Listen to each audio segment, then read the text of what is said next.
All right, check, check.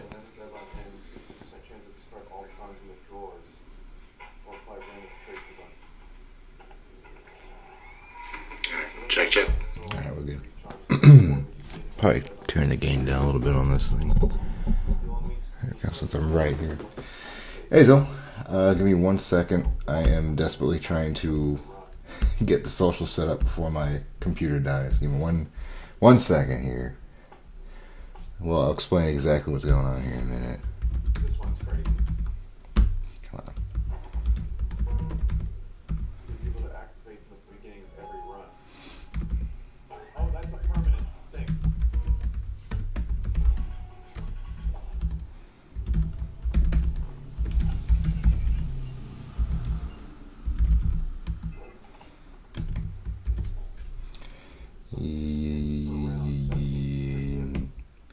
Alright.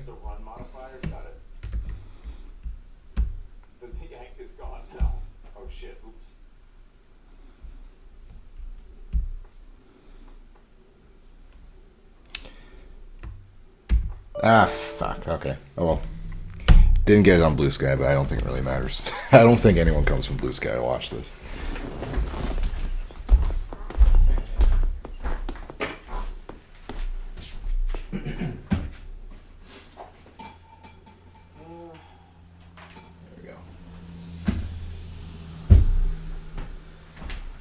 Okay, so this is Retro Pack 2, and this is actually a box. It's got 4 9-card packs in it.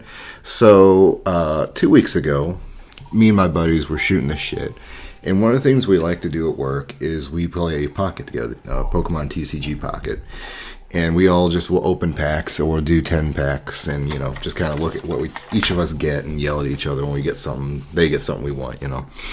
And my buddy and I, we like talking Yu-Gi-Oh! And he was saying, you know, there's this pack coming out. It's pretty cool, pretty cheap.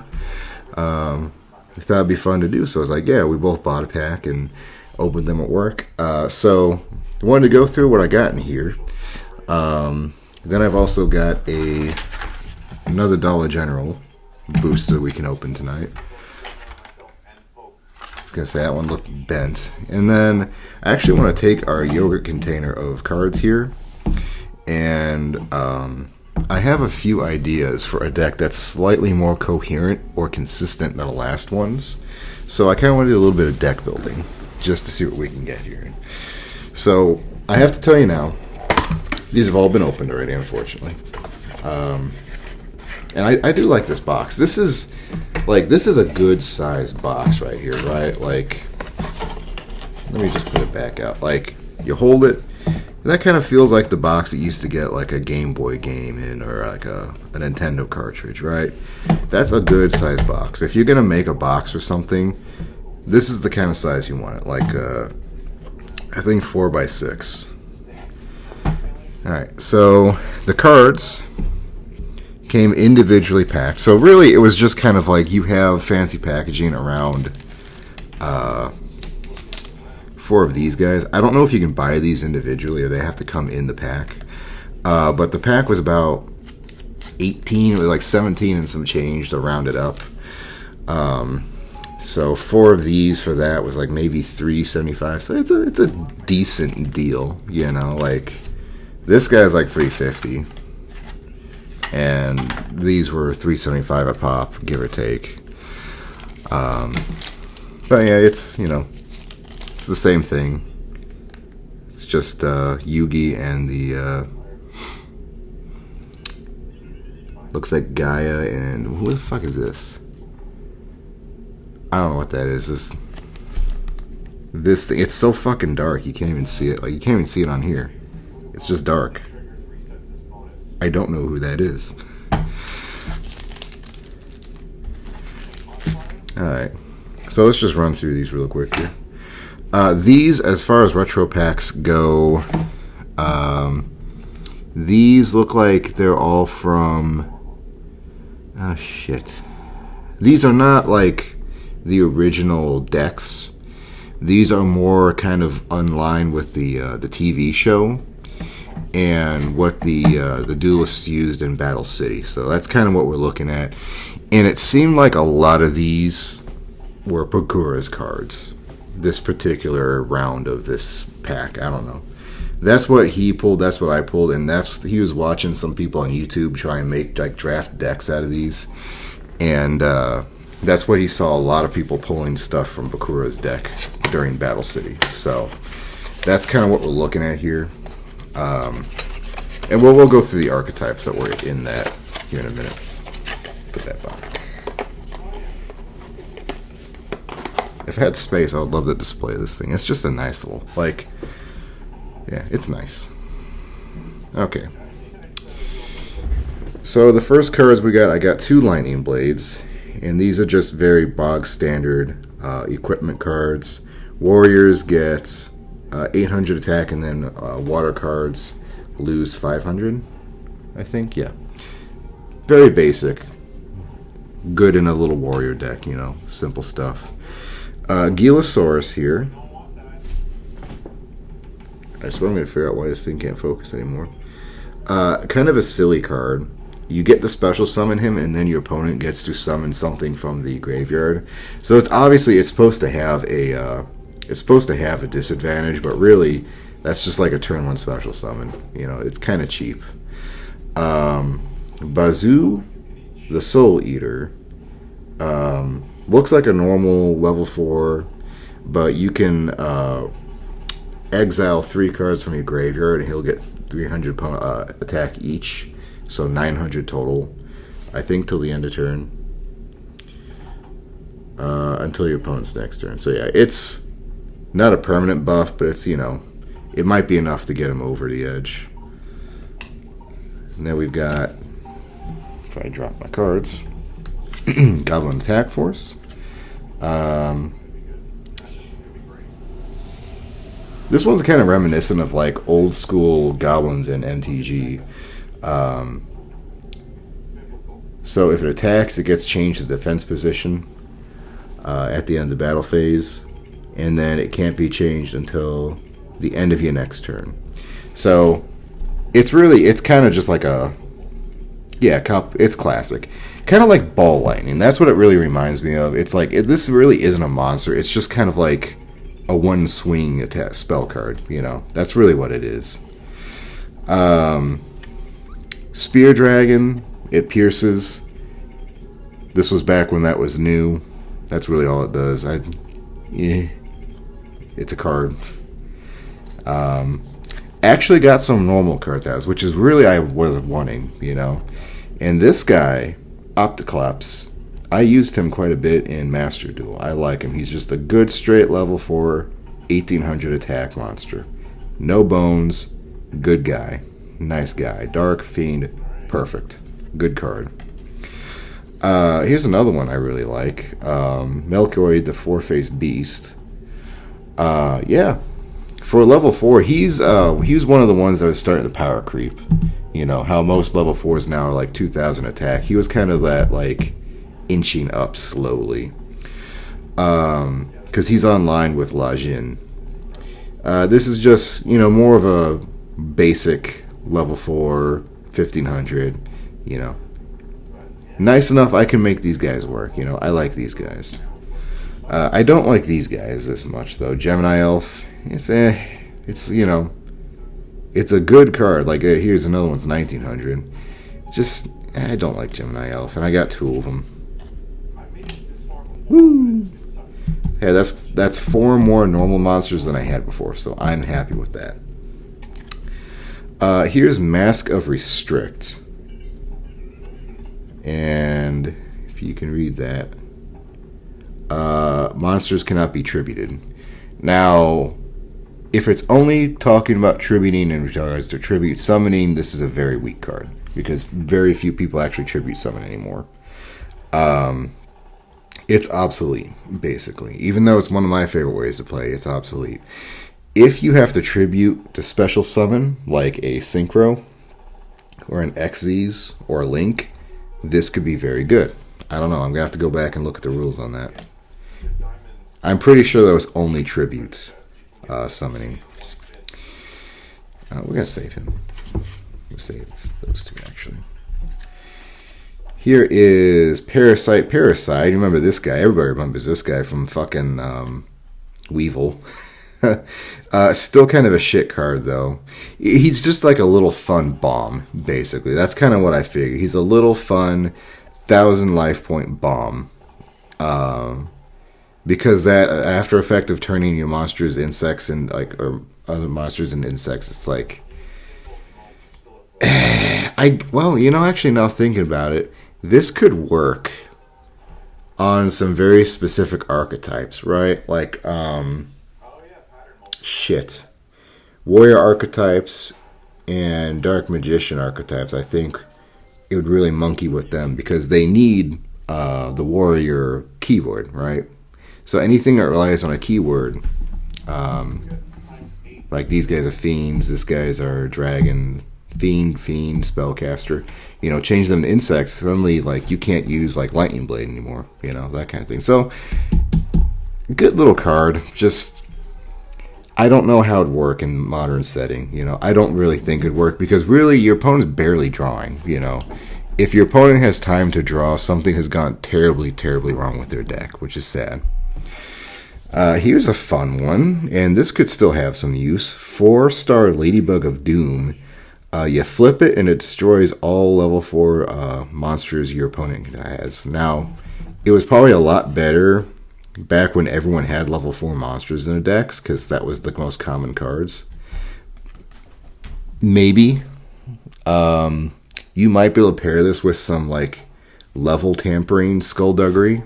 But that's a lot of work just to destroy cards, and I've said it before, destroying cards is not the best way to remove them anymore.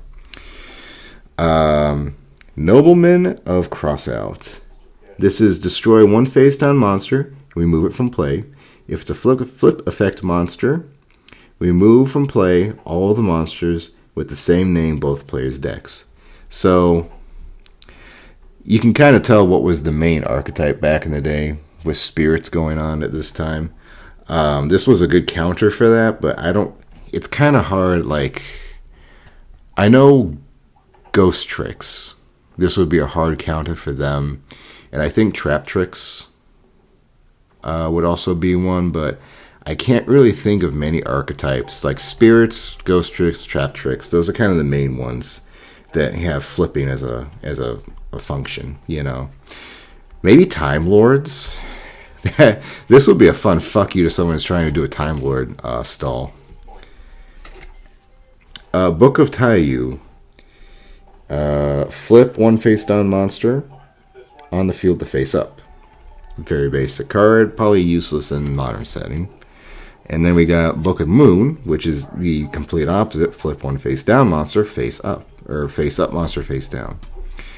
So, got a pair there. Interesting little cards. We'll talk about those here soon. Keep those in mind. In fact, we're just going to separate them now. Let's take all 3 of these guys. We're going to put them right here in their own little pile. I think they're the only ones we need right now, right? Yeah. Okay, Guardian Sphinx. This is a rock card that you can put face down and then flip up, and you return all the opponent's monsters to their hands.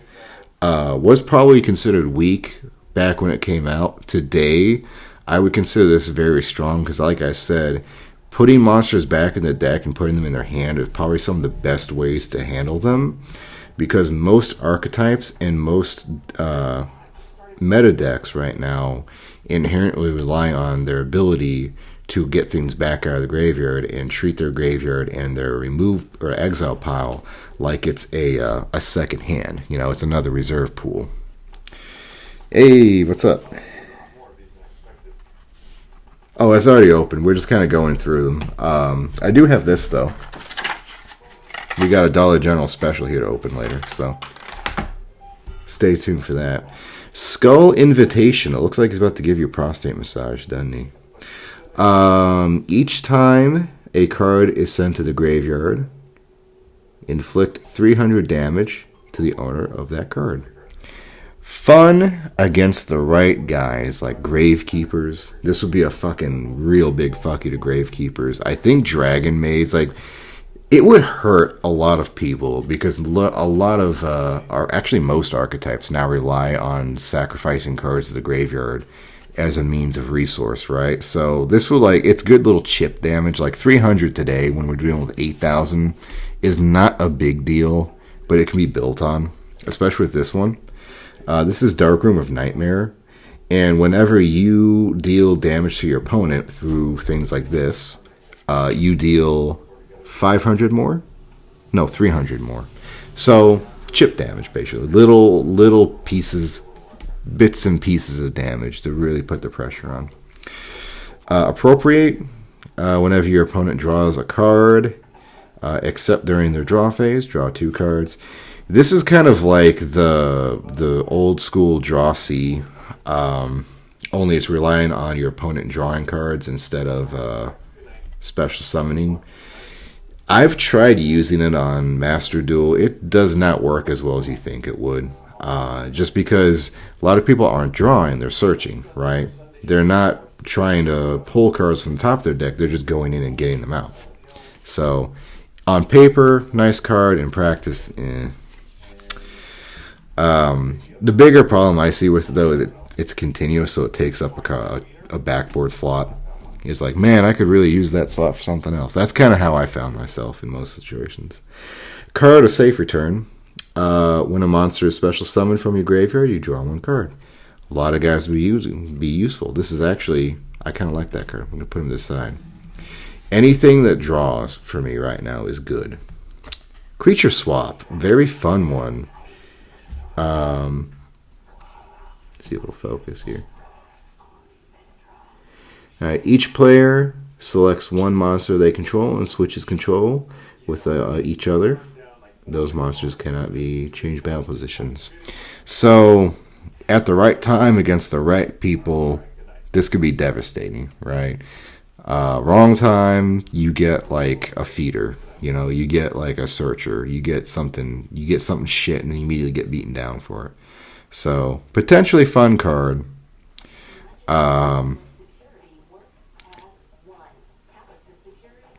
Kind of works the same. Who's that?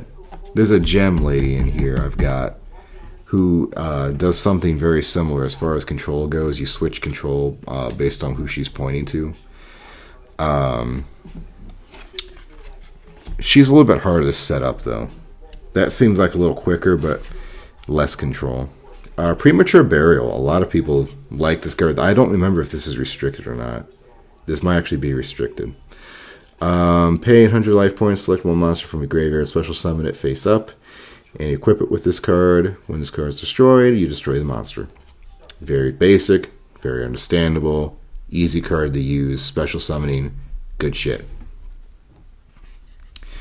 Dark Spirit of the Silent, kind of a weird one, potentially fun. Activate only when an opponent declares an attack. Negate the attack, select another face-up monster your opponent controls. That monster attacks. So you're not stopping an attack. It's not like what's it called? Wabico? You know, the one stall decks love. They just fucking love to say, no, you don't get to attack this turn. No, you don't get to attack this turn. And they're trying to fucking desperately scramble to get fucking Exodia put together in their hand. But it switches who's attacking, and there's very few cards where you get to tell the opponent you're going to use this guy to attack this guy. Potentially fun. I could see this in a good like deck where you built defensively, right? Like, I've always loved the idea, I've toyed with the idea of not attacking with your monsters, but setting them in defense position and letting your opponent do the damage for you, you know? It's kind of a fun idea. Or like tricking them into thinking they can attack when they're really in danger. Light Force Sword, very basic one. You take one of their cards randomly from their hand. It goes exiled for 4 turns. That's it. We all know Light Force Sword. I don't know. This seems like a spot waster to me, honestly, because you don't know what you're getting rid of, so you can't really account for anything, and it's random, so it's like, I don't know. Unless they have one card in their hand, that's the only issue.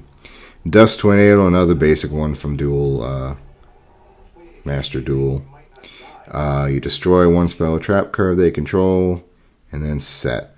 If I remember correctly, this one has some wonky, like it has to actually be flipped, right? Is that what it is? Like, you can't use this until they've actually flipped it over and tried to use it themselves or something. I don't know. Or it doesn't stop their effect if you destroy the trap or the spell. Like, it's not a negate. There's some weird stuff. I would like, those are always one of the ones I'd have in my deck when I was starting, and then they slowly get phased out. Here's another one I'm pretty well familiar with. Bottomless Trap Hole. Attacks with a monster over 1500 attack. Destroy it and move it from play. Pretty easy. Pretty basic. We got Ashura's Priest. So here's our first spirit. I've got a couple of these guys in here. And if you don't remember what spirits do, they can only be normal summon and they go back in your hand at the end of the turn. I'm assuming that's unless they're destroyed. And then they usually have some kind of effect they're able to do. And this guy, this card can attack all monsters your opponent controls once each. So this monster cannot interact directly if it's already attacked a monster. So he can hit your entire board, but I don't really see, like, unless you're going to buff the crap out of him or something, or you've got a whole bunch of spirit effects that are stacking, I don't really see how that could be potentially helpful, you know? I don't know. Maybe you use him to force your opponent to burn something, like a trap or an effect or an XZ's material.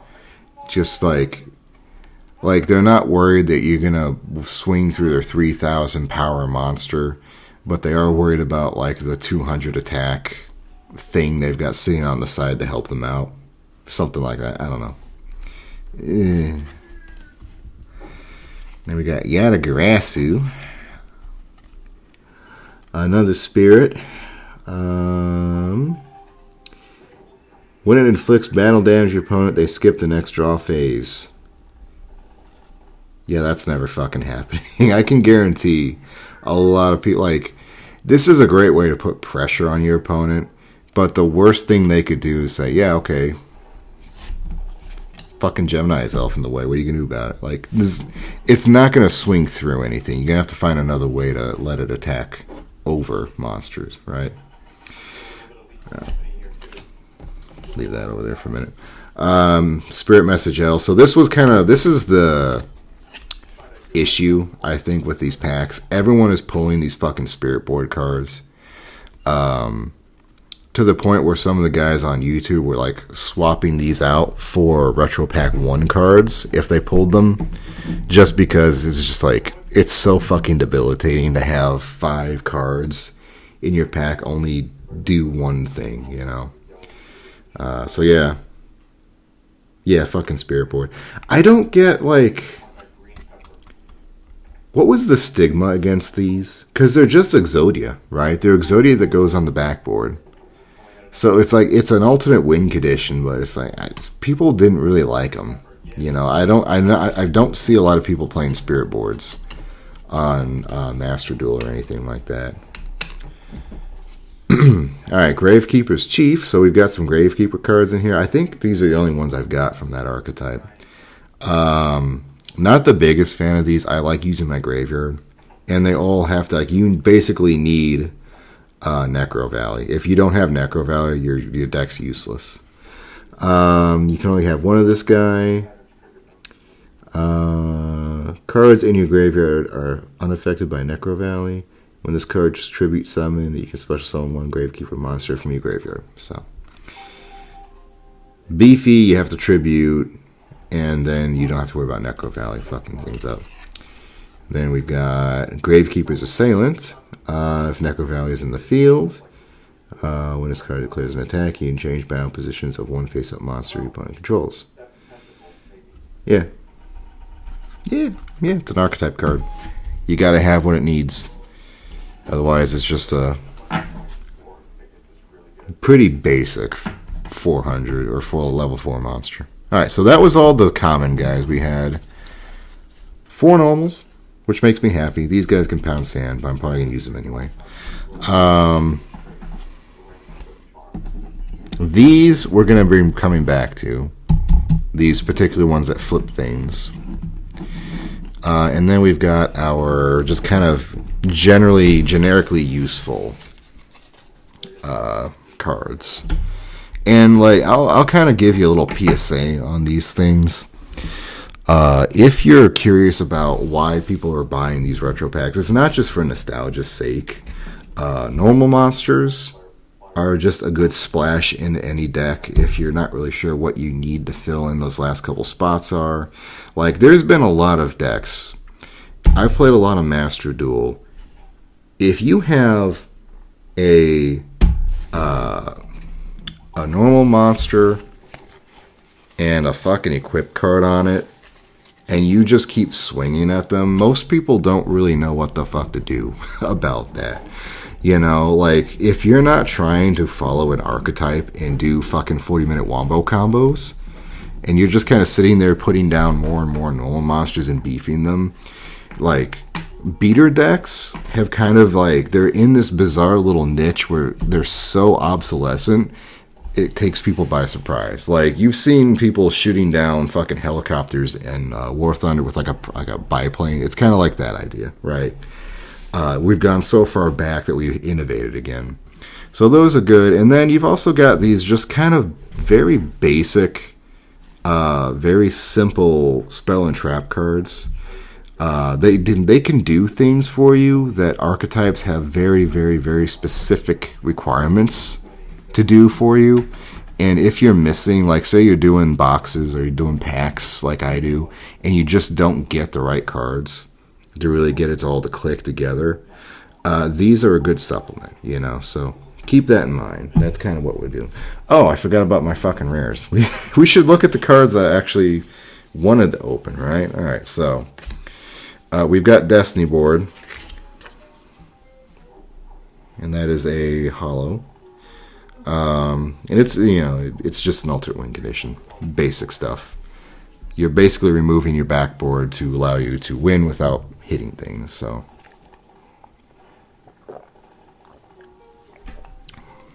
I guess. Then we've got limiter removal. And if you don't remember what this card does, this is a, what's that guy's name? Bandit Rick. Was that his name? Bandit Rick? Bandit Keith. This is a Bandit Keith card. Doubles the attack of your machine cards, and then you destroy them in a turn. Usually that doesn't matter because you're winning anyway.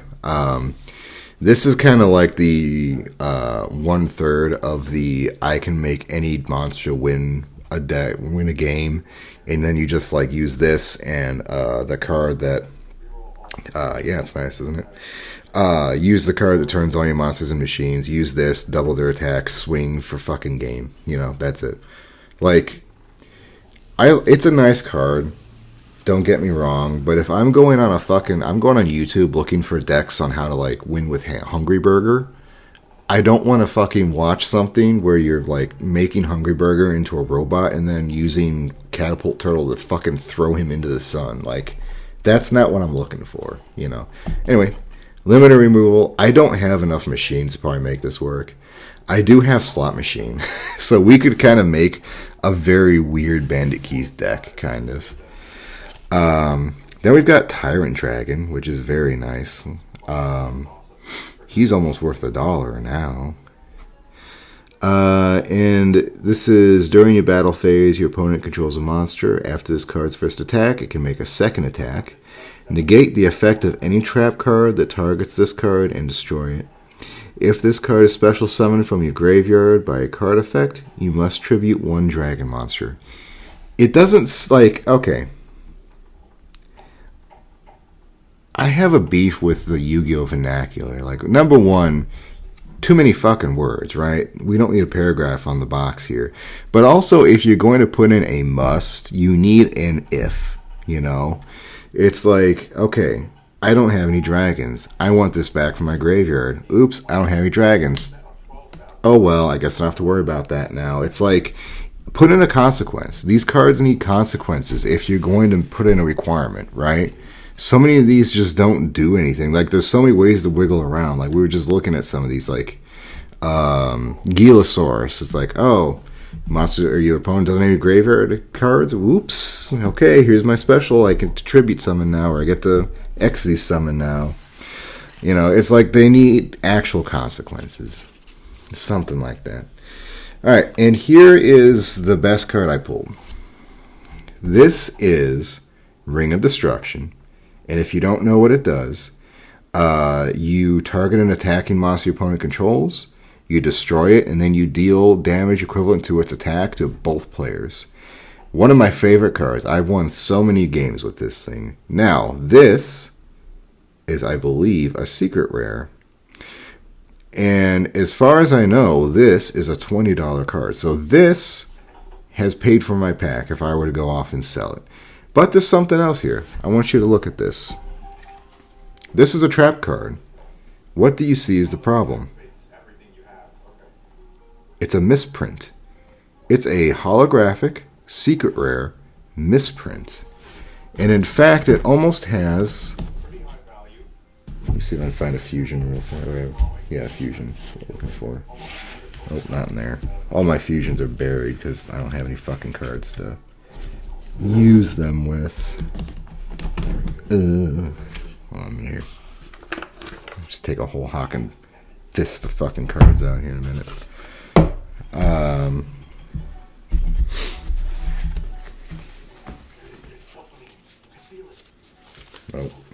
Oh.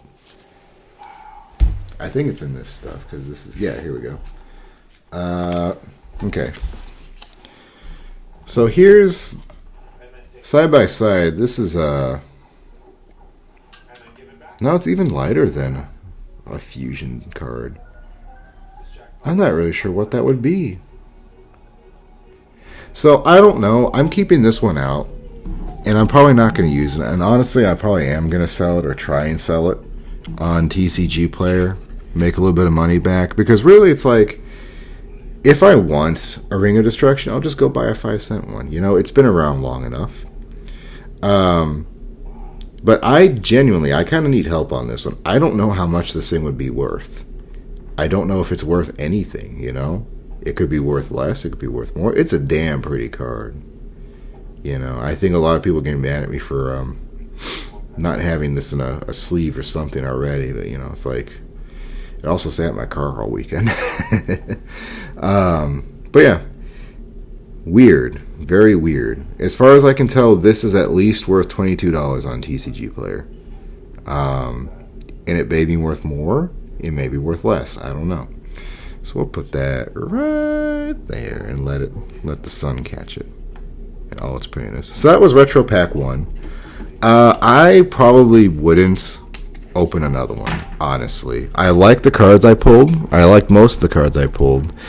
But there's too many of those goddamn Destiny boards. I think that's my big issue. It's like, I didn't like Bakura's decks. Like, I liked Bandit Keith stuff. I liked Weevil, Undertow's stuff. I liked Joey's stuff. You know, I didn't like Bakura or what is her name? Ishizu. That one kid's sister, the Egyptians. I didn't like their decks, you know. I didn't like the Necro Valley stuff that much. Alright, so now we've got the main event, which is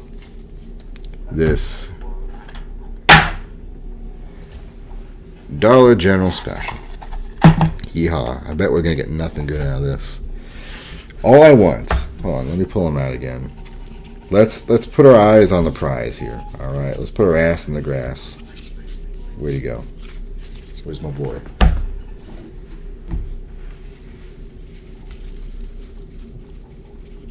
Talking about cards I need. Okay. This one. This one's a bit closer, right? Oh, you can't even see that because of the glare. Shit. Hold on. This one's a bit closer in the coloring, right? It looks like they're using the color scheme of the Pendulum Fusions. Almost a little bit more. I don't know. It's very bright. I don't know. It's definitely a misprint.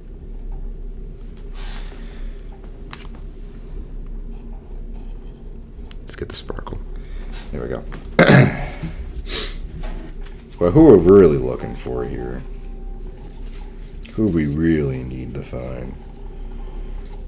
I have one ritual monster. That's what we really need. We need fucking ritual monsters.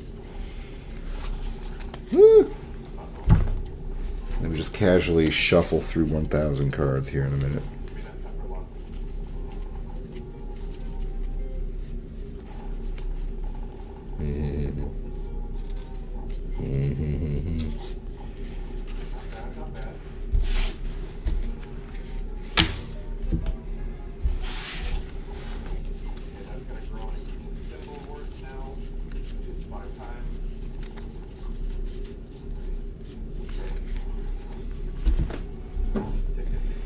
He's in here somewhere. God damn it. I was just Googling him.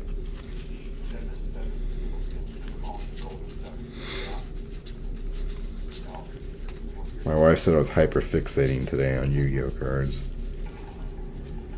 I did not appreciate that comment. Not a bit. I can't find him. He's in here somewhere, god damn it. He's always close by me. Near and dear to my heart. Oh, not in that pile.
I don't know, I've lost him.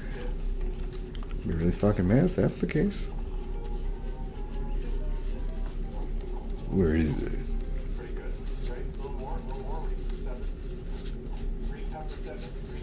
Oh, here's June. Yeah, I'll talk about her in a second here.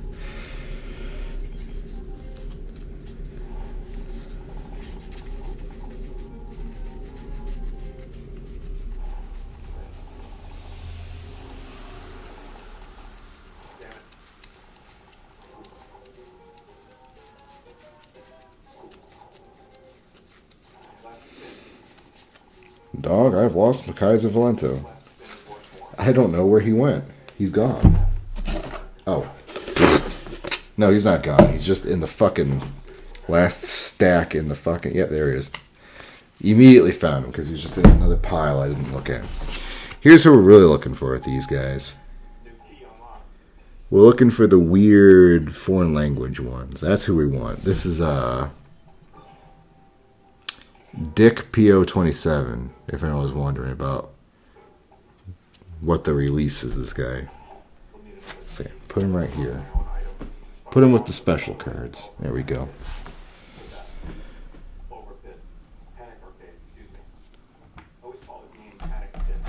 Alright, let's rip this bad boy open here. Get that ASMR cardboard in.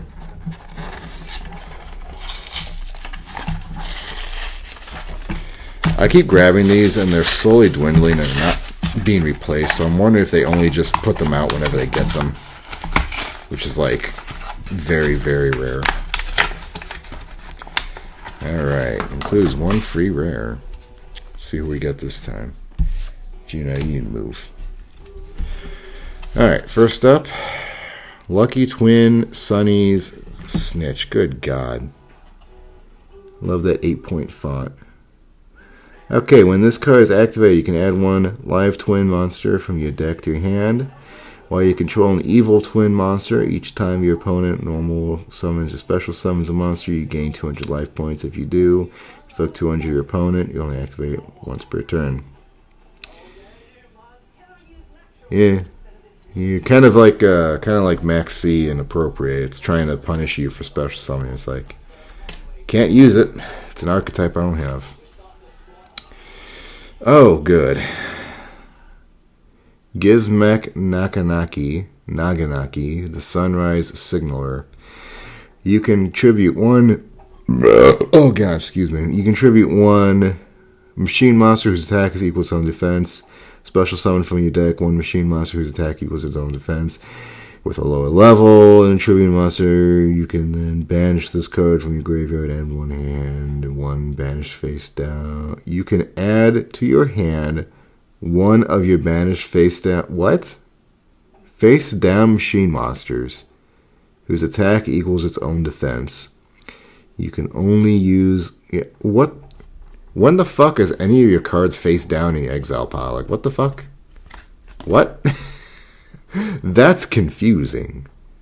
This is already a weird card. I've got another one that's kind of like this. I think it's a Gizmek. They only want to do, like, they want to use, like, Gizmeks, right? So they've all got the same attack and defense. That's kind of funky. I don't know about him. He's a machine. I could potentially use him. A weird, very weird card. Oh, good. Here's another one. It's another Gizmek. Gizmek Taniguku, the Immobile Intellect. So I think these are kind of like those, there's another machine-themed, like, Edo-themed machine archetype. I forget what they are. They're the ones that have to attack every turn. And they're all, like, made of barrels. But these guys kind of that same vein. If this card's normal summon or special summon, you can take one machine monster whose attack equals its own defense from your deck and place it on top of your deck. You can banish this card from your graveyard and target one machine monster in your deck, or in your graveyard whose face down equals its own attack. No, you can target one machine monster in your graveyard whose attack equals its own defense. Special summon in defense position. You only use each of them. Okay. I guess putting something on top of your deck is like, I don't know. I don't know, because you should not be relying on drawing, as far as I can tell with archetypes. That's kind of slow. Oh, look, it's a gunship. Great. Gunkan Sushi Ship Ikura.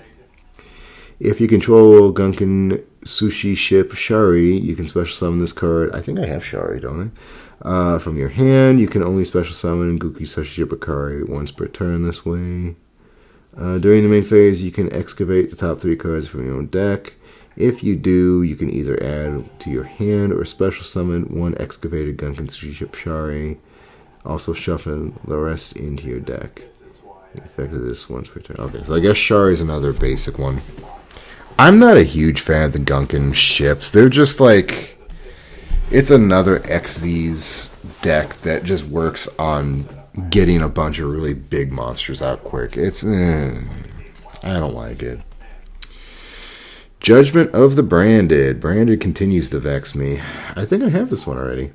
Target 1 level 8 or higher fusion monster you control. Destroy all monsters your opponent controls with an equal or higher attack. Then that monster during the end phase of this card's in your graveyard because it's sent there.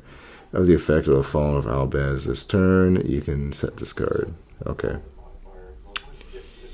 Under the right conditions, I don't have branded or anything like that. Shit, I don't know. The whole branded and Fallen of Albaz is very confusing. It's like 3 archetypes kind of molded together. Here's a Parameltophos Azortlis. Alright, as a pendulum, if a face-up Meltophos card you control is destroyed by a card effect, make sure that's focusing. By a card effect, except during the damage step, you can target 1 face-up monster or a face-up card on the field, destroy it. Only use this once per turn. And as a fusion monster, you need a Meltophos, which I don't think I have any of those. Jesus Christ, there we go. A Meltophos and a fusion monster. God, you need another fusion. Jesus. Yeah, I'm never seeing this motherfucker. He's never going to see the light of day. Alright, if this card is special summon from the extra deck, you can target 1 card your opponent controls, shuffle a face-up, 2 face-up pendulum monsters from the extra deck into the deck. If you do, destroy that card. If this card is in... You can only use the effect of this card once per turn. If this card is in the monster is destroyed, you can place this card in the pendulum zone. Okay. Potentially, this could be a very good card if you can just figure out how the fuck to get it to work. It sounds like this fusion requirement, it can be bypassed, apparently, if you're going to summon it from the extra decks, like special summon it. You know, it didn't say anything about like restrictions, so yeah, that'll work. And then if you do manage to, if it gets whacked, you can just put it in this pendulum, and then if it gets wiped out of the pendulum, it goes back in the extra. It's kind of, it revolves, you know. It's a revolving dickhead. And then you can shuffle 2 face-up pendulum monsters from the extra deck into the deck. That doesn't sound like a... That's like supposed to be the cost. That doesn't sound like a cost to me, you know. So you can destroy here, you can destroy there, and then he's just kind of everywhere. So if you have ways of special summoning from the extra deck that doesn't require fusion summoning, there you go. Probably a good card. Nothing I can use, though.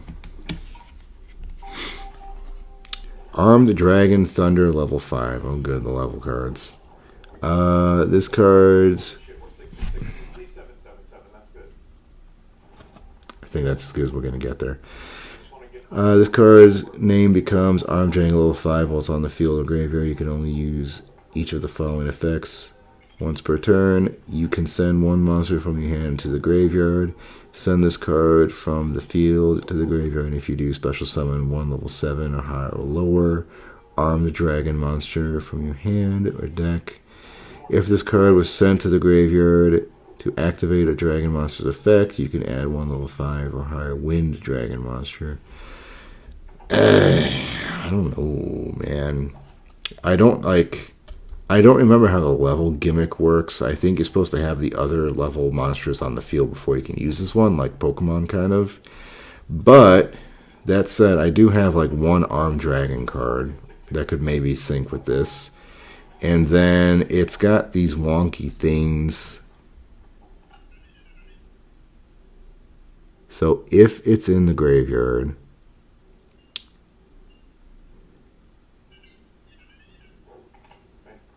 no, you have to play it first. Okay.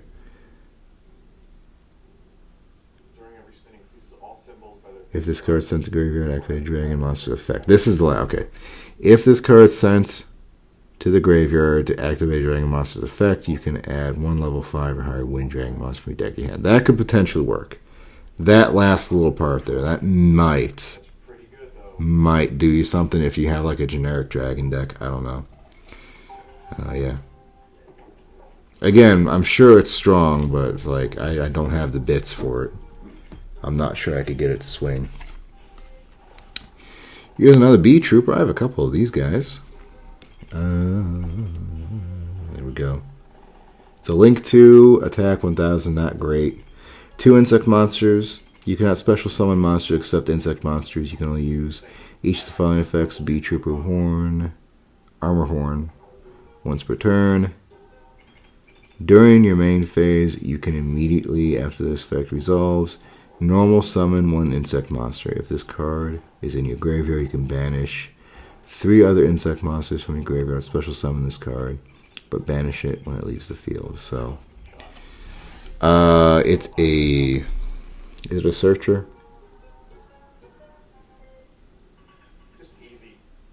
It just gives you an extra normal summon. And then you can get back doing a normal summon.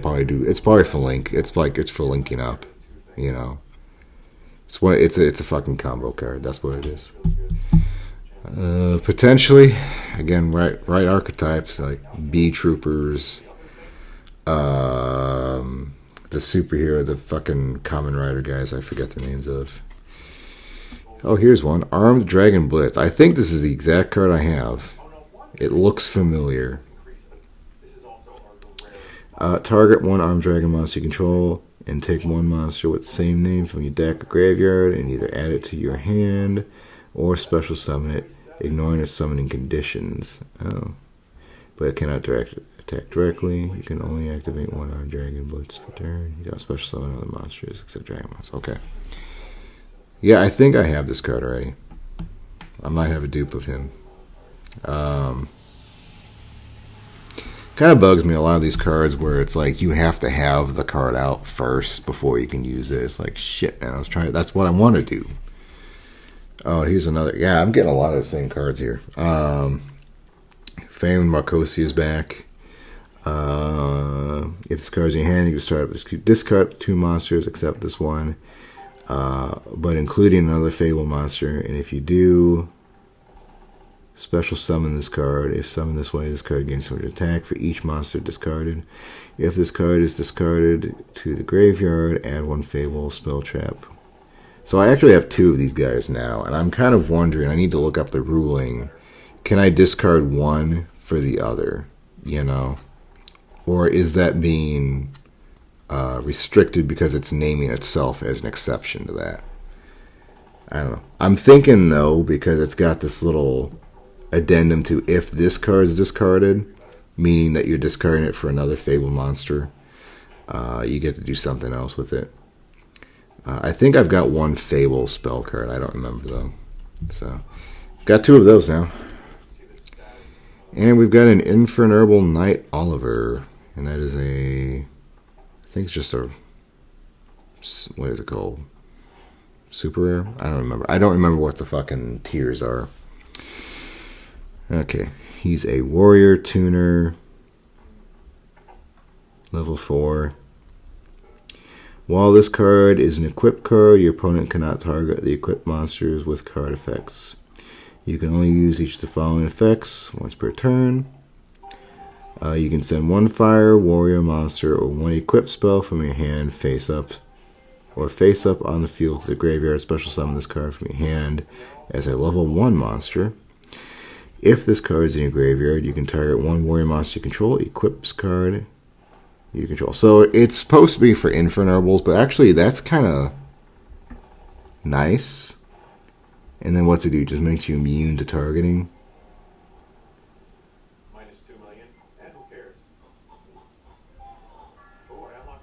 Okay. We'll talk about equips. We'll put him to a side. He might be the most useful thing I pulled, just because I have warrior and equip cards. Let's see who else.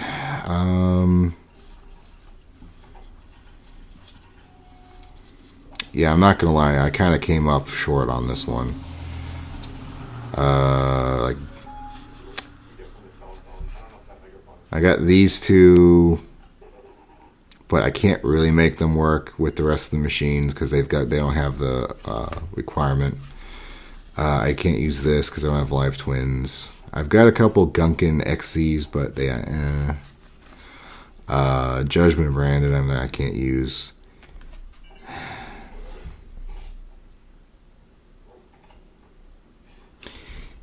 We're gonna keep him out. If I can find a way to summon him special summon him, he could be useful.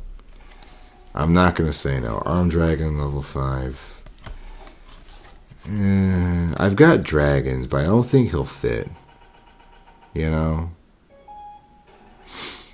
I don't know. And then Faye was like, yeah. Yeah, I'm feeling like a lot of these cards are pretty similar. Interestingly. Okay, so we've done with that. Now let's do a little bit of world deck building here. So let me get the guys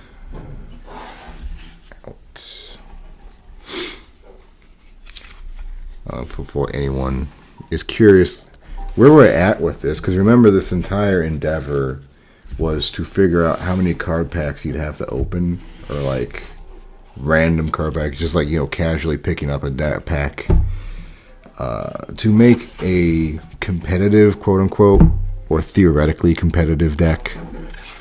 And presently, here's where we're at.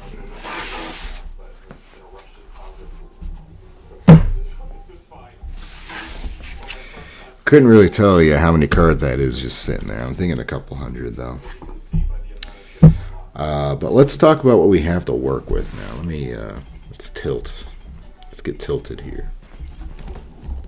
Look at our nice table. I love this table. Alright, so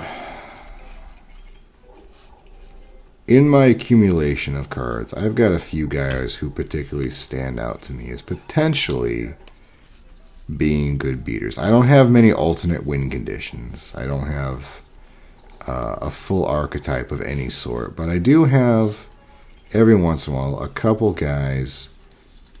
What the fuck is the Dark Magician? Get out of here. I have a couple guys who might just be able to pull it off. Let me find the other one here in a minute. Here, we'll throw them out too. Here's my other kind of rare card, Dictator D. I think he's like $2. $2. Where did my big boy go? I lost my big boy. Oh no. I think he's right here, actually. No, that's Tyrant Dragon. Oh, I don't want to mix these guys in yet. Keep those off the side real fast here.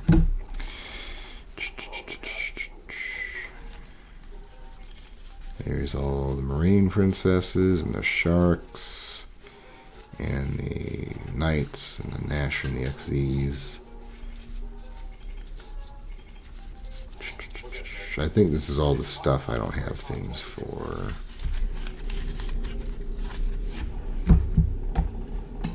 Oops. Sorry, Kaiser.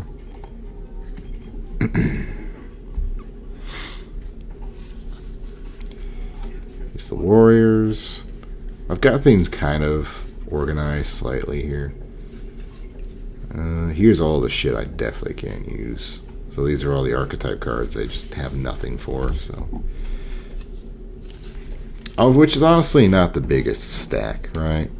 Like, we haven't added the new stuff to it yet. That's not terrible. The majority of these cards I could probably throw in a deck and have them do something. But what we need is a win. You know, we need a dub. There's our numbers, our Tellarknight. Boy, these are some pretty cards, aren't they? I love the gold lettering. That's one of my favorites. When I pull those guys, I get, ooh, yes. Ooh, yeah. Okay, here we go. Here's Dinos, Ghost Tricks. We're getting close. Speedroids. Machines.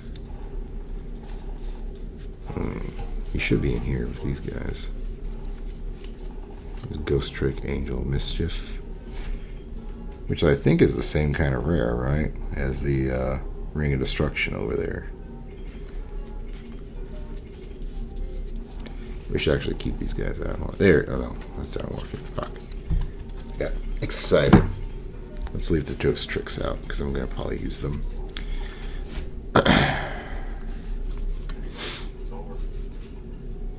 Here it is. There's the other Gizmek I had. This motherfucker.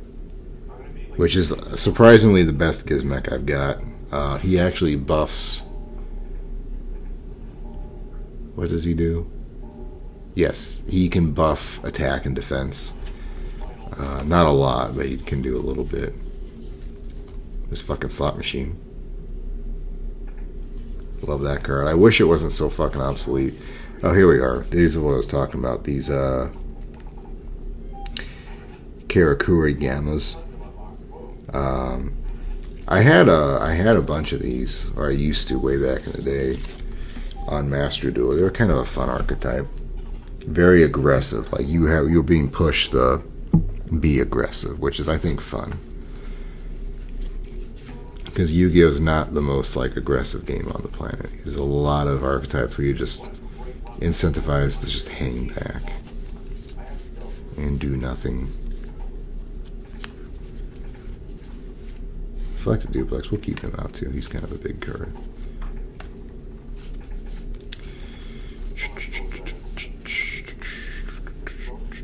I have this this cycle of getting all my cards out, looking through them all, getting them all nice and organized, and then having to quickly shove them all back in together. Jesus Christ, I have these.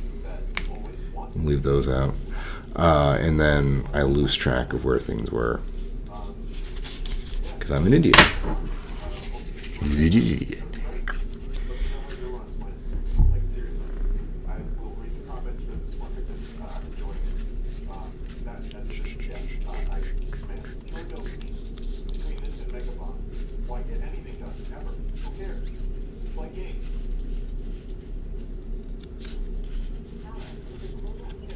Oh man, I lost him again. Here's my actual... I had one spirit before that retro pack. And he's okay.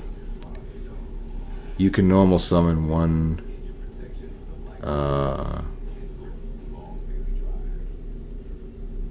you reveal this card from your hand immediately after effect resolves. Normal summon one spirit monster from your hand. If this card's tributed, target one spirit monster graveyard. So potential for some usefulness with the other spirits, but I don't know if I have enough. I think that's the problem. Wait. No, sorry. Wrong card.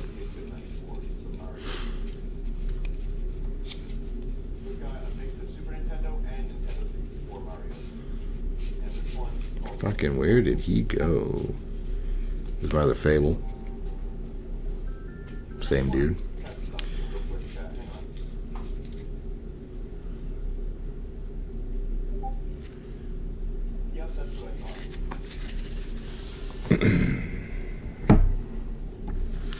Where is everybody?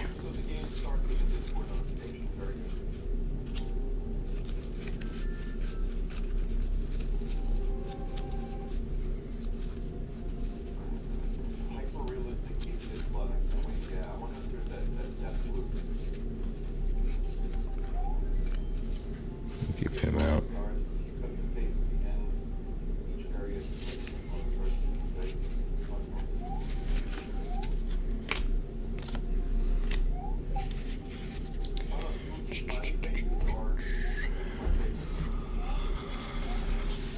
Looking for the card that was supposed to be my win condition, and he's not here. He's gone. He flew the coop.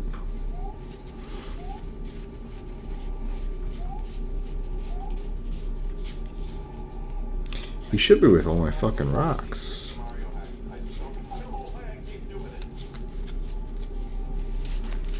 Because my rocks had the flipping effects that he needs. And those are right here.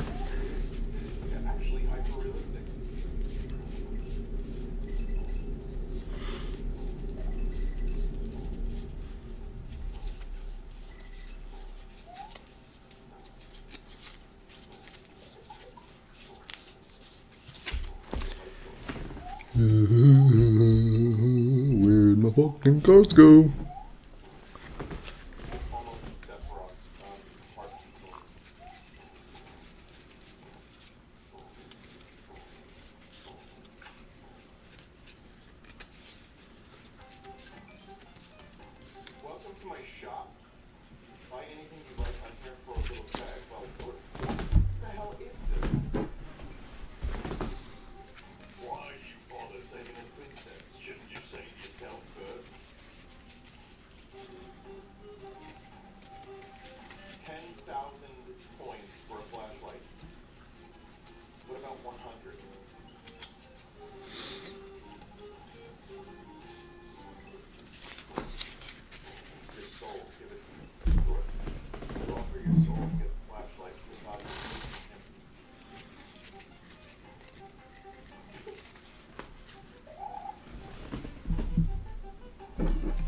he in here? Nope.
Okay, here we go.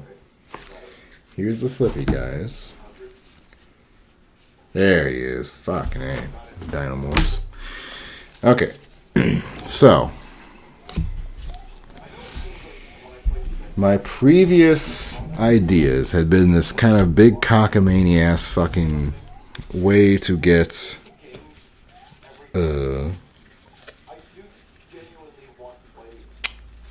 this weird pendulum fusion. No, it's just a fusion monster, isn't it?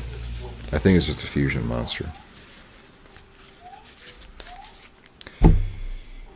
Gotta go through all the cards again.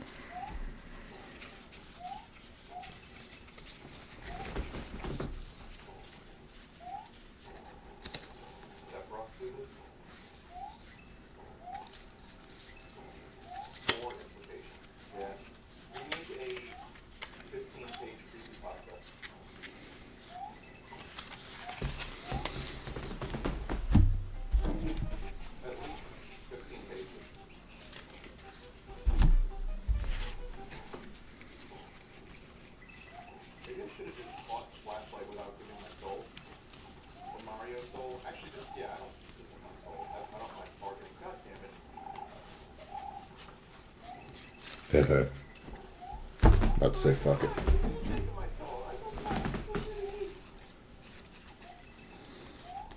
It's not worth looking for because I'm not even going to use it.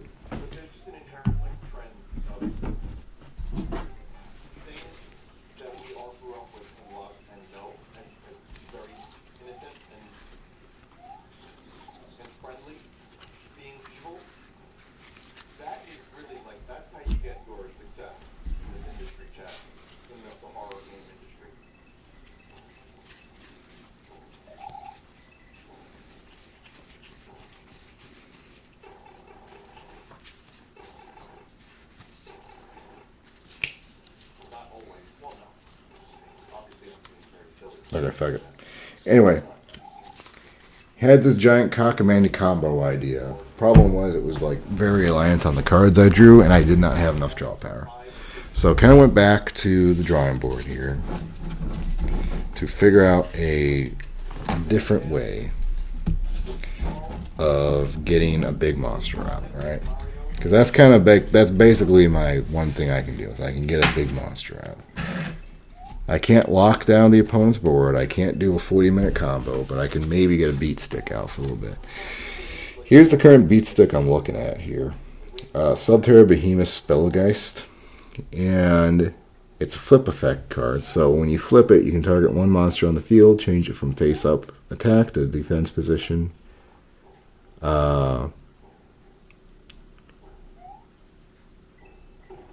If it's in defense position, also change its attack to 0.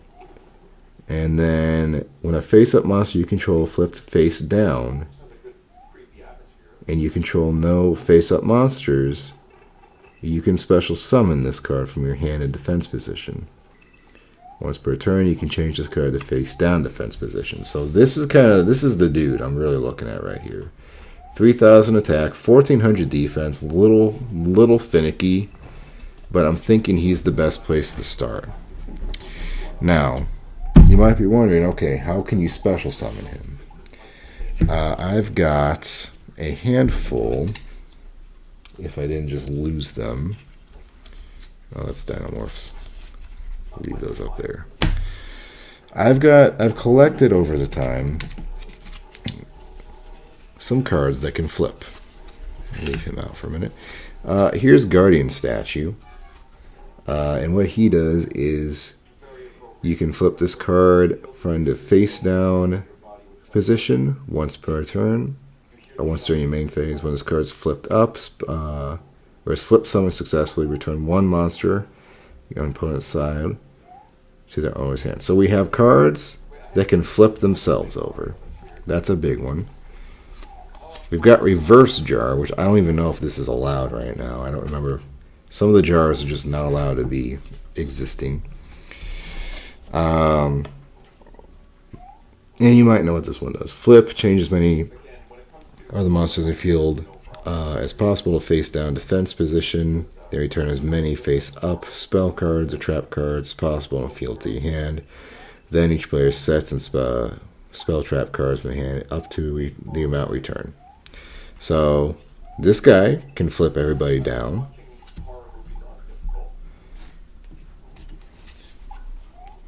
Then we have Swarm Centipedes.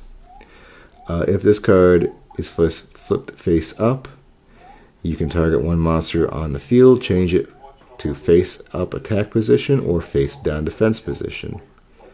You can only use this effect once per turn during your main phase. Once per turn during your main phase, you can change this card to face down. So this guy is good because he flips himself and he flips someone else too. So we got double jeopardy there. Reverse Jar may not work. And then I found this one today, and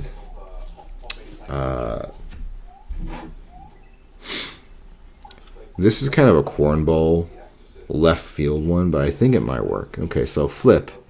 You can special summon one level higher, 5 or higher flip monster from your deck in face down defense position except this bird.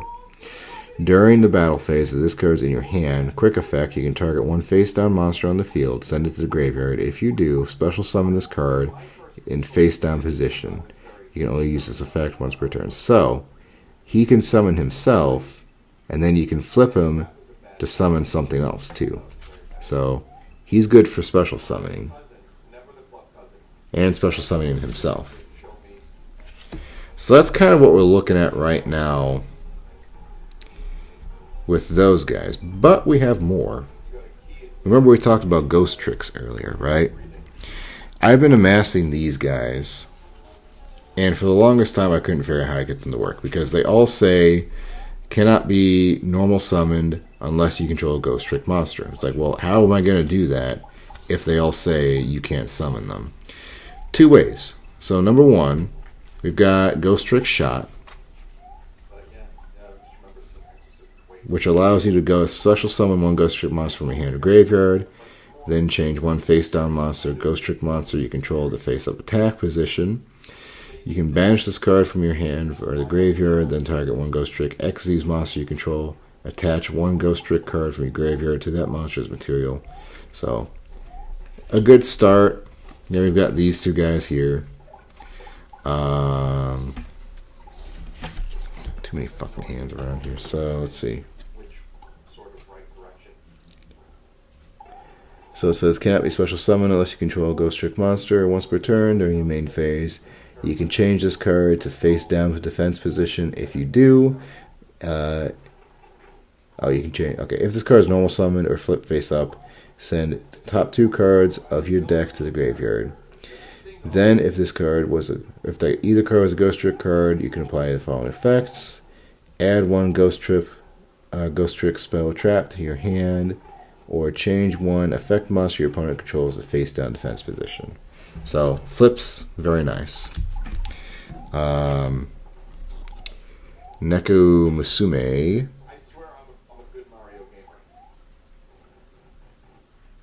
Can flip herself upside down. When a level 4 or higher monster is normal summon or special summon, change your monster to face down defense position. What's that say? Oh, there's a colon there. I can't see it. I might need new glasses. I don't know. There must be another Ghost Trick monster on the field to activate and resolve this effect. So, flips. Then I think Trick or Treat. We've got Trick or Treat, but I don't think it's that necessary here. You control a Ghost Trick monster, or the Ghost Trick field spell, a Ghost Trick link monster. You can target one face-up monster your opponent controls. Your opponent can pay 2,000 life points to make this effect something different, like set this card instead of sending it to graveyard after activation. Otherwise, for the rest of this turn, that face-up monster cannot attack. Its effects negated. Also change the face-down defense position. Yeah, so potentially good, but not really what we're looking for. But it fits the archetype. For it to work, we've got this Ghost Trick Festival. And you need one non-link Ghost Trick monster, which we have 2 of those. You can also use a face-down Ghost Trick monster you control as material. While the Ghost Trick card is in the field zone, your Ghost Trick monsters can attack directly. We don't have one of those yet. When an opponent monster declares an attack, you contribute this card, special summon one Ghost Trick monster from your deck face down defense position. Okay. Kind of tricky because we need one of these guys out and one in the deck for it to really work, but you know, it's there. We've got it. Adds variety. And then here's the last way we could actually get a Ghost Trick out on the field, as far as I can tell. Angel of Mischief. And all she needs is 2 level 4 monsters. We can get that easy. Like, here's one. We can find another. Easy. Easy peasy, right? You also use Xyz monsters. Also, Xyz coming using Xyz monsters you control as material, except Ghost Trick Angel Machine or Angel Mischief. When the number of materials on this card becomes 10, you win the duel. Once per turn, you can detach 1 material from this card and add 1 Ghost Trick spell trap deck to your card hand. Okay, so a potential alternate win condition if we had a way to add more materials to her. Unfortunately, we've only got 1, and it just won't work otherwise. So the big thing here is that we've got a bunch of cards that can flip themselves over, and if they can flip themselves over, we can get him. There you go. Yeah, we can get him special summoned, and then hypothetically we can get him also flipped upright, right? So that he's not just a 1400 defense monster that can easily get gagged, right? Get gat. Now you might be thinking, okay, that's all well and good. That's potentially a way to maybe do some damage, but that's not nearly a 40 card deck, right? So we've got some other stuff here.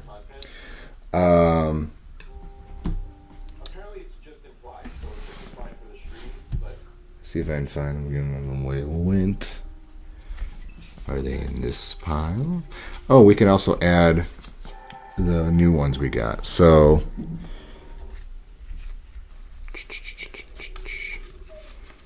we can take, we'll put those two aside.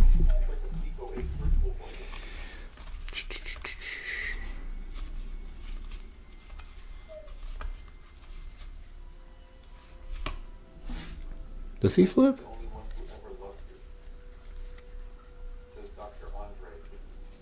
No.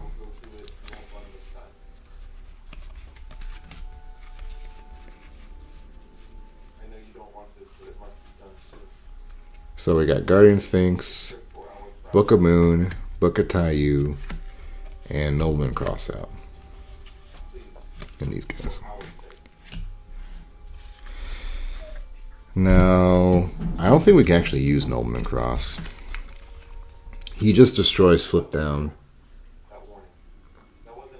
I guess, because we've got things that can flip the opponent, but we're not really that worried about it. I'm not really sure it's worth a spot. These three are fine, though. These three are good contributions to flipping things upside down, which is what we want. Alright, but now we need more cards, right? We need some more cards. We need draw potential, and we need special summoning. Those are the two big things. So we can look to our spellcasters for that. And they're all right here. Potentially Bujins. I was looking at the Bujins. I've only got 3 of them, but potentially. I don't think we need these guys. Get them out of here. So we talked about.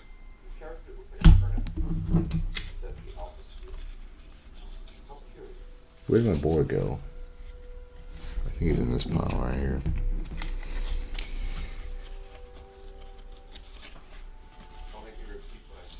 Here we go. So here's the other beat stick I have.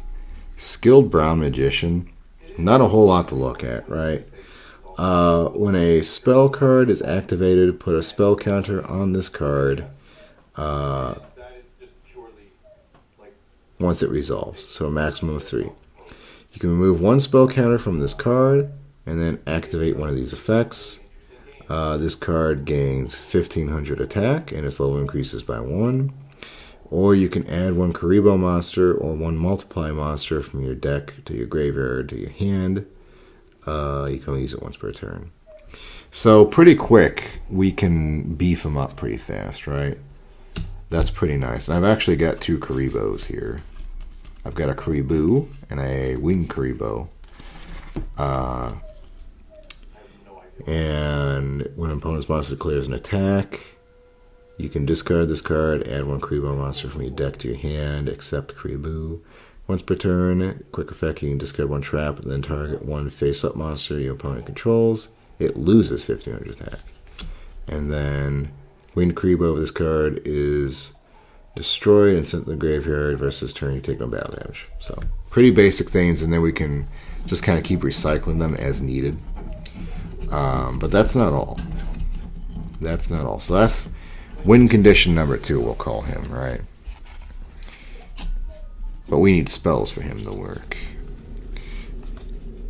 Here's where I've actually got an idea. Oh yeah, Matador. We'll talk about Matador here in a second. I've got these Dimension Conjurers, and I pulled these guys, like one of the first cards I pulled. Like, I have no idea what to do with this thing. And we can skip this entire first part because it talks about magical dimensions. We don't have any of that. We don't care about that. What we do care about is this part down here. If this card is sent from the monster zone to the graveyard, you can draw cards equal to the number of spellcaster monsters you control.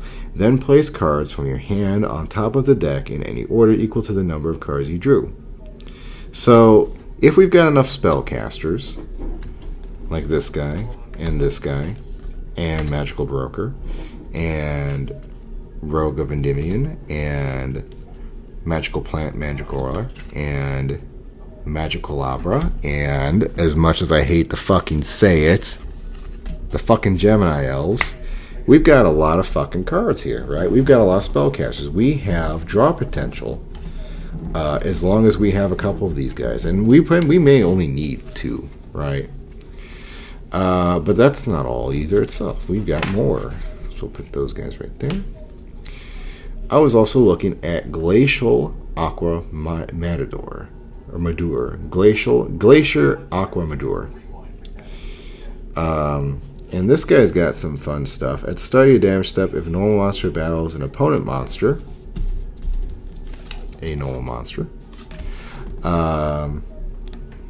fucking just spit a card out.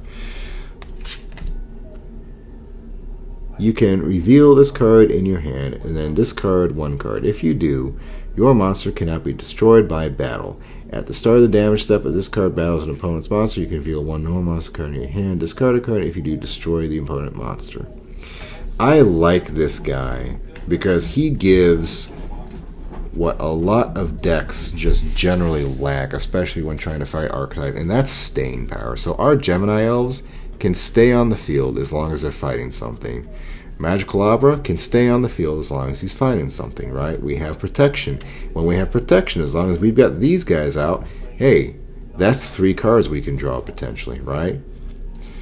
And we've got some of these guys I've got tuned to a specific thing, like I think this guy, Rogue of Endymion, is about spell counters. Yeah, spell counters, continuous spells. I have a whole thing put up with spell counters. Yeah.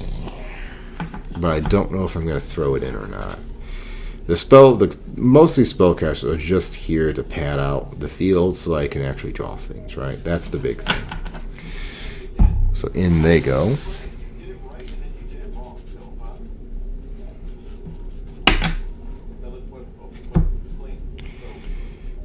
And then we've got the special summons, right? That's the other thing we really need here. So we've got Materiactor Gigagja. Remember, we just pulled him. You can discard a card, special summon 1 level 3 normal monster from your hand or deck, which is great because we've got a few of those. And we always need that. And then we don't care about the rest because we don't have made Materiactors. Gilosaurus can special summon himself. Good. And now we've got some spirits, right? And some of these spirits can actually do a few things we actually want them to do. Mostly Sakitama. Sakitama I'm actually kind of excited for, because he's the one that allows me to special summon the other two, and the other two can then be used as materials, right? So in they go.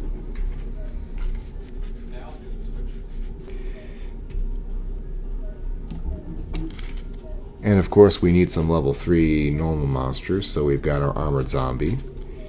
In he goes. And since we have Armored Zombie, we can also throw in...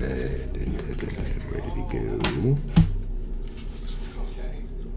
Yeah, this guy here. Armored Zombie. And then we've got Al Ghul Mazera. If a zombie monster you control will be destroyed by a battle or card effect, you can banish this card from your hand or graveyard instead. If this card is banished from your hand or graveyard, you can special summon this card in defense position. Then you can reduce its level by 1. So that's basically a no, you don't get to destroy my zombie. Actually, now you have another one to deal with. So that's fun. Shit, I've got another defensive zombie in here too, which is actually a lot of fun. He might work very well. I think he's in here. Yes, Devouring Sarcophagus is goofy. I love him.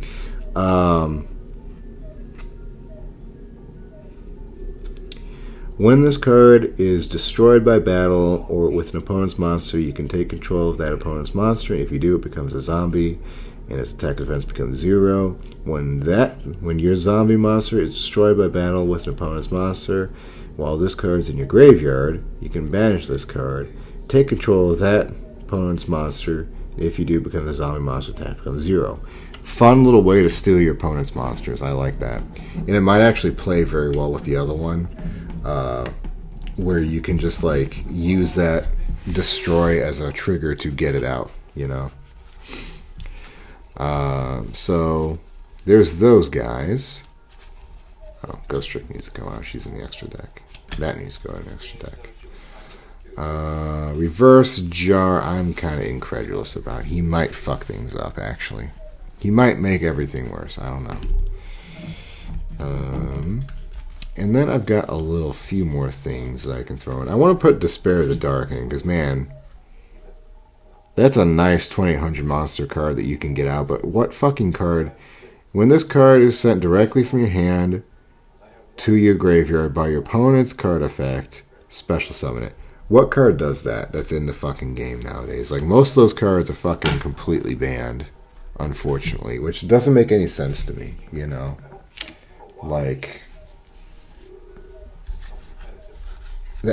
I don't understand why discard is such a weirdly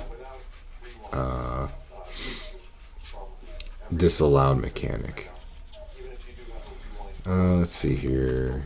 We'll take that one. I love reverse trap.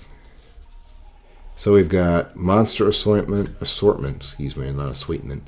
We've got free range monster for extra summoning. Buddy team, I think, would work. Same original type as that monster. Boy, that's a blank fucking check. I don't know, maybe.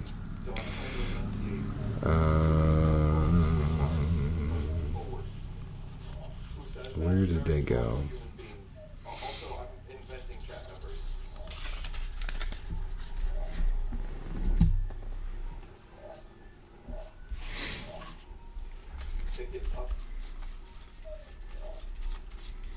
Probably not in here. Oh, wait, some of these are actually good. Hold on. Okay. About there.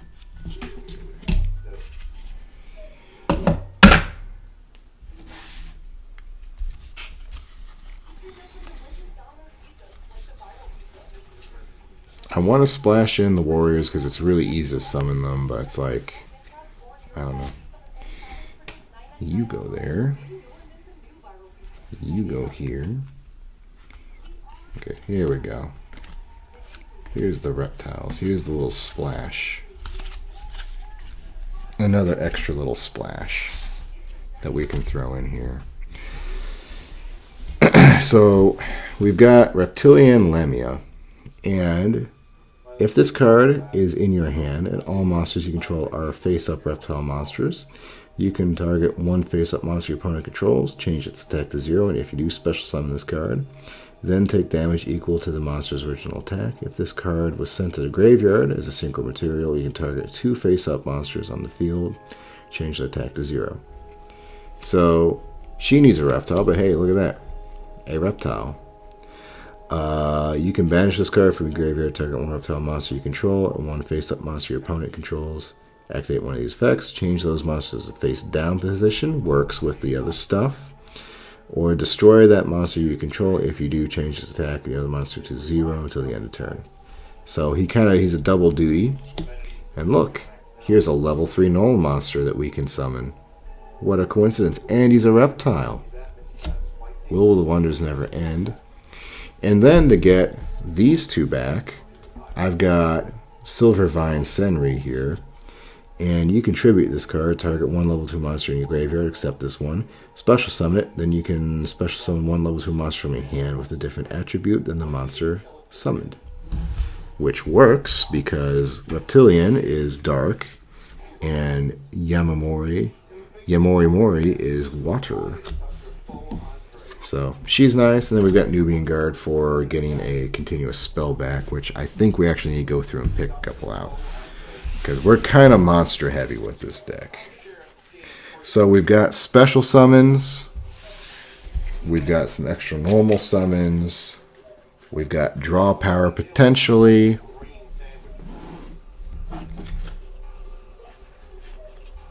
We got a lot going on.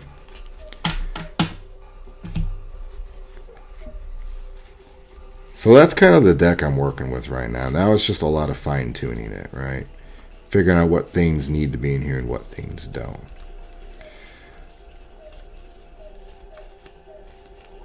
Like Nobleman Crossout, don't really know if we need it. This trap card, we're not really sure we need. Tower of Babel is the one thing. I didn't explain Tower of Babel yet. Tower of Babel goes with the spellcasters because I've got this kind of shtick with counters. Each time your opponent activates a spell card, put one spell counter on this card. Oh, you or your opponent, I'm sorry. When the 4th spell counter is put on this card, destroy this card and inflict 3,000 points of damage to the player that activated the spell card at the time. So this one's kind of fun. Here's the combo I've got here. So I've got Tower of Babel, right? Put him down. And you kind of got this ticking time bomb here, right?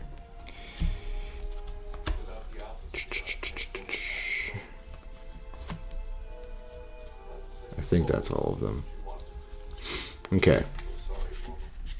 I swear I had a spell counter spell card somewhere. I thought I did anyway.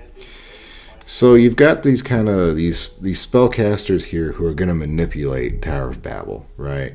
So magical plants of Mandragola, you flip it, you put a spell counter on each of the face-up cards that you could put a counter on. So that could be that one. But say you're really close to detonating this thing and you don't want to be the one to do it, but you still want to play cards, right? Well, you've got Magical Broker over here, right? When you control a continuous spell trap, this card cannot be destroyed by battle or card effects. During your opponent's turn, you can send one face-up continuous spell trap to your control to the graveyard, then draw one card. You can only use this once per turn. So this is a great resource right here. Say like you don't want to burn the thing yet. Instead, you can just keep sending it to the graveyard and then bringing it back with Nubian Guard, who can only do that when he inflicts continuous inflicts damage to your opponent. I don't know how I get him to do that yet. He's kind of the weak link, but theoretically, this is what we're doing: stacking.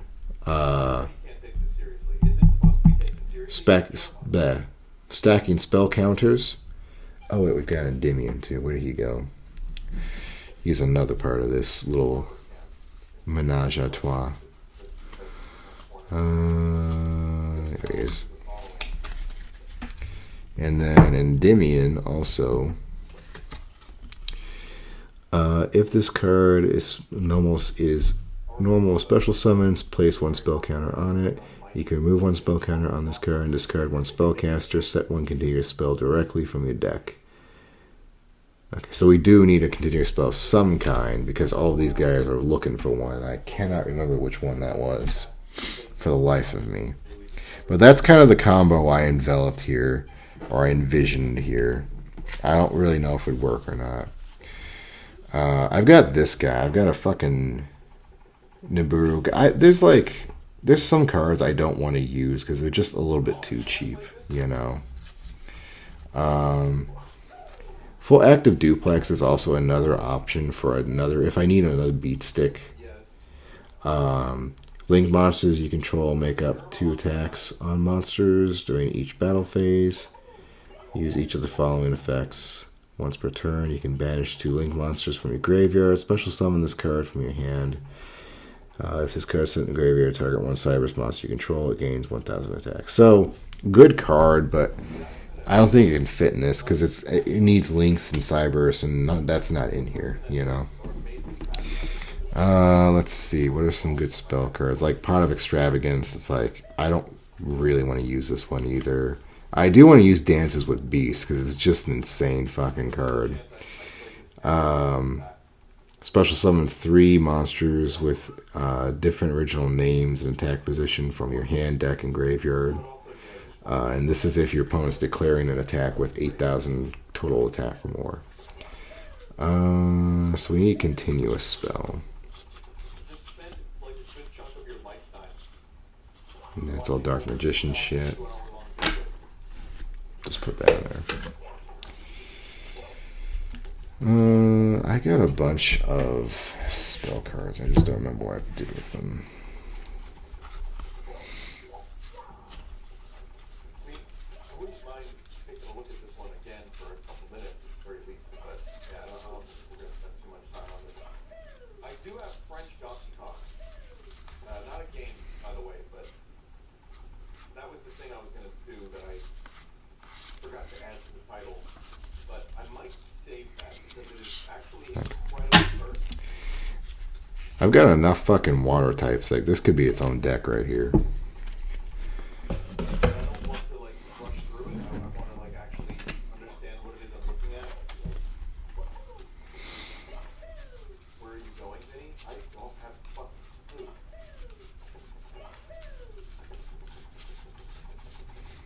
Okay, never mind. A lot of these cards I don't actually have any use for. I like Thunder Crash. Help Shaft get power attack. It is possible we might have to shaft it for it. So I think this was supposed to be at the A-Force here. And it gains all warrior type monsters you control gain 200 attack for each warrior or spellcaster. So I think that was the one I was supposed to use it on. But I don't have any warriors in this deck, and I don't think I have any space for them anymore. So hopefully I can find another one. God, use more fucking cards I can't use. I really need to organize this shit.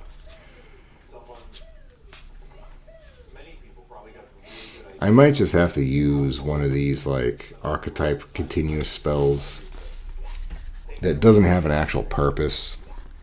I just use it, you know, to trigger shit.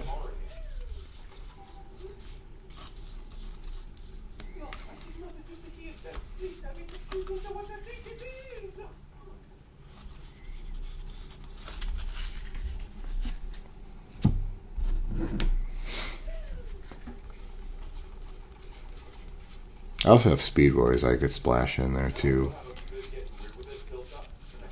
If I absolutely need something like that. Like I've got all these guys I can throw in somewhere. Whether it be next week or the week after, I'm not sure. But I've got some good material. Yeah, here we go. Card, Precious Cards from Beyond. I think this is actually the winner. When you successfully tribute summon or set a monster that requires 2 or more tributes, draw 2 cards. Maybe not. Maybe not. I don't know about that one. I don't think I have those.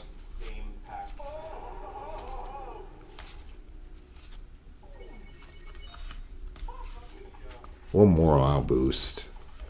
I had another thing with equip cards I'll set up, like putting them on your opponent and then deleting them to do damage. Weapons change. This might actually be a better one here. Once during your standby phase, you can pay summoners of life points, activate this card effects, switch the attack and defense of one warrior machine type monster on your side of the field till the opponent's next turn.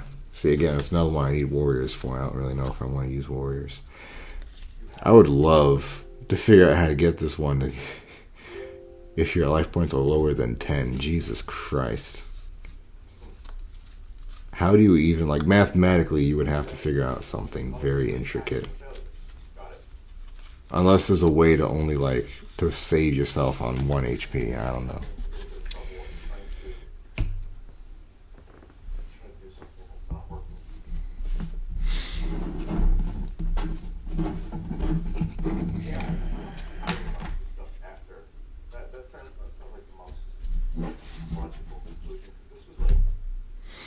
I don't think there's anything in here, right?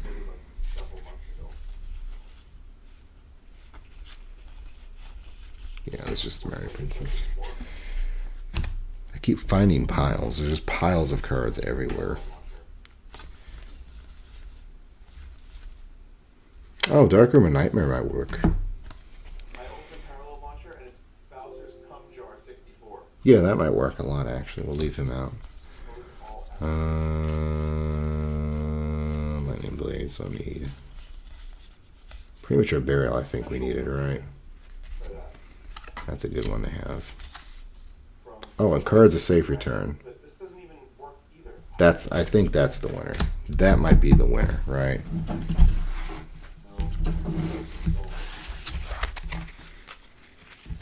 It's just this mess to my right. I need to get this picked up.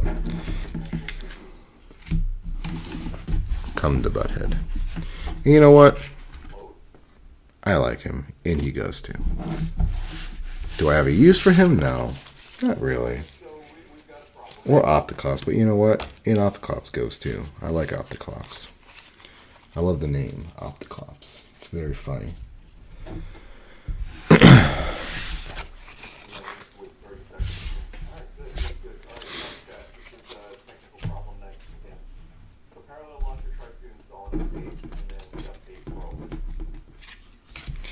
And then sitting up here kind of alone is this potential splash of Dinomorphias I have. As a defensive boost, I've got enough of these guys. They can actually kind of synergize with each other, right? Like, I've got alerts, I've got Diplos, I've got Sonic, which I love Sonic, I've got Brute, I've got Shell. And there's just enough of these guys they might potentially do something when put together. But they're mostly just here for this last part of, like, if this is in your graveyard and you have less than 2,000 attack or life points left, burn it to stop damage. That's it. That's kind of what I want those guys for. Just that little bit of barrier to keep you alive for another turn, you know? Because that's really what you just... When you're not playing...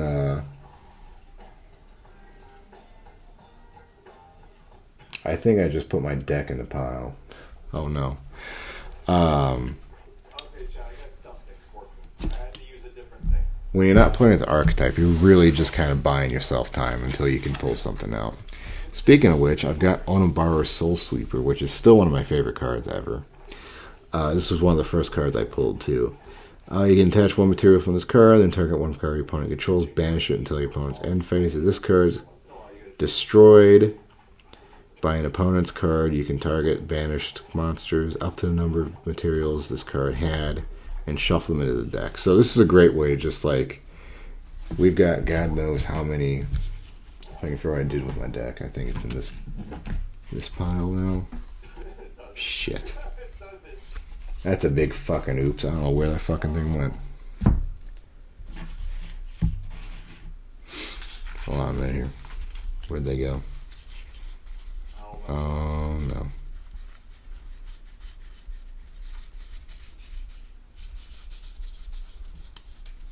It's none of these.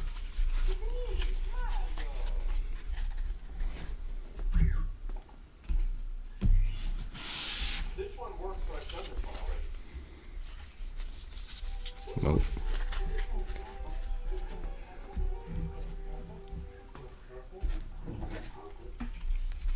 Right? I did this one? Nope. Wait, I haven't? I don't remember much of this stuff. Where'd my deck go? What the actual hell happened to my fucking deck? Oh, here it is. Yeah. Alright, well, we'll play it. It's not ringing a bell for me.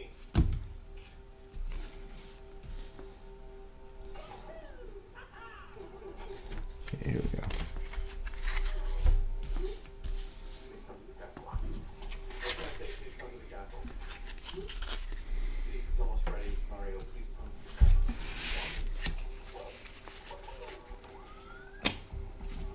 Alright, here we go. Alright, so let's see here. Hey,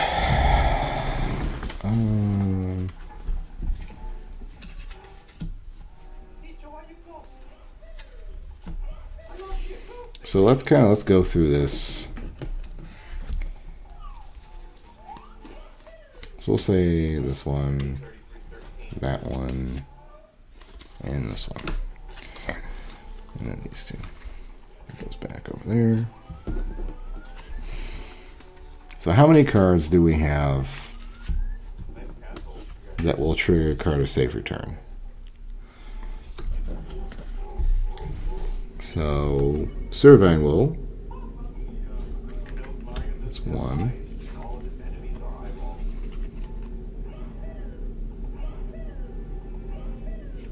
Nope. No.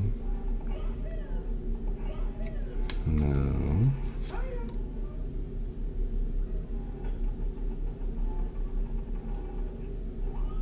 I don't think so. I think he's special summoning himself from the banish zone, so I don't think he counts.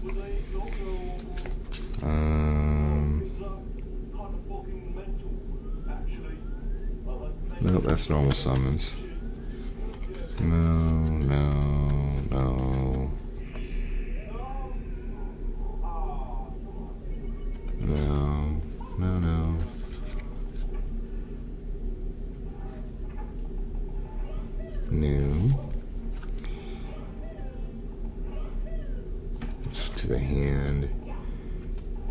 This one might go. I don't know if I really need Magical Abra. Chad, you know, I know a real Mario, and if you say his name is Mario, No. it's actually for him. None of these guys, I don't think. Mario. Why? Because that's the Italian New York. Okay, so maybe not as many as I thought. I mean, I've mentioned this on stream, but for anyone who Yeah. So just one. But, doesn't know, you know, Chad, the Mario stuff, I don't know. not real. Not real, Chad. Maybe Dark Room Nightmare actually works better because we've got the Tower of Babel. I think that might actually be a better idea.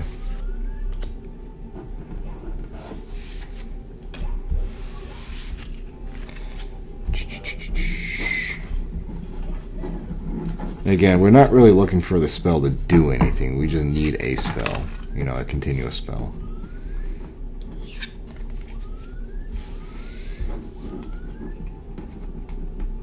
Oh wait, Premature Burial did that, didn't it? Hold on a minute. Yeah, it did. Okay. So this deck right now, just kind of holding it, feels like it's over 40. Let me see here. 1, 2, 3, 4, 5, 6, 7, 8, 9, 10. 1, 2, 3, 4, 5, 6, 7, 8, 9, 10. 1, 2, 3, 4, 5, 6, 7, 8, 9, 10. Yeah, I think we're over. 1, 2, 3, 4, 5, 6, 7, 8, 9, 10. And 1, 2, 3, 4, 5, 6, 7. So we've got 47 cards right now. Which I'm not exactly keen on sticking to 40. I would like to keep it at 40. So I probably need to trim the fat a little bit somewhere. I think I've got too many ideas still. Even though we streamlined. This is streamlined, by the way. This is less than what we had before. The wonky fucking shit I was trying to do with the Archfiend staff. So this is slightly smaller and more single-minded. But still, we can probably get rid of a few things in here. You know. So that's kind of what we're looking at right now. I'm not going to say this is a functional deck yet. I'm not going to say it's a successful deck because I haven't tested it. I haven't fucking taken it to play a game yet. So I don't know. I could probably I'm probably going to need more link monsters. Like the big half, like one half of getting your special summons to go off is the having things in the extra deck that'll help you bounce, you know. Like you throw out a couple special summons, you get a link out, you turn that link into XZs, you use it to get another link, you know, you can bounce back and forth and back and forth. So I need to figure something out with that. But yeah. So that's what we've got going on. I was kind of hoping tonight I would at very least have enough time to go play some Castlevania. It's not looking that way tonight, though, so we'll just play tomorrow.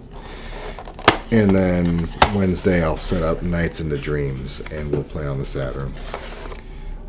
Yeah, so I hope you enjoyed this. I enjoyed talking about fucking Yu-Gi-Oh! For 2 hours, because it's a fun game. I'll keep you posted about what I do with this deck I've made, and see if I can actually get anything going with it. And yeah, we'll see how it goes. Do I expect it to win against meta? No. Do I expect it to win against archetypes? Probably not. But it might have just a little bit of a chance, you know. I've got a few big monsters in there. I've got a few damage spells. It might just work. I don't know. We'll see. But yeah, thank you very much for watching. And I'll see you tomorrow night for some more Dracula X. Unless I remember something else I want to do, which I tend to do. Anyway, good night.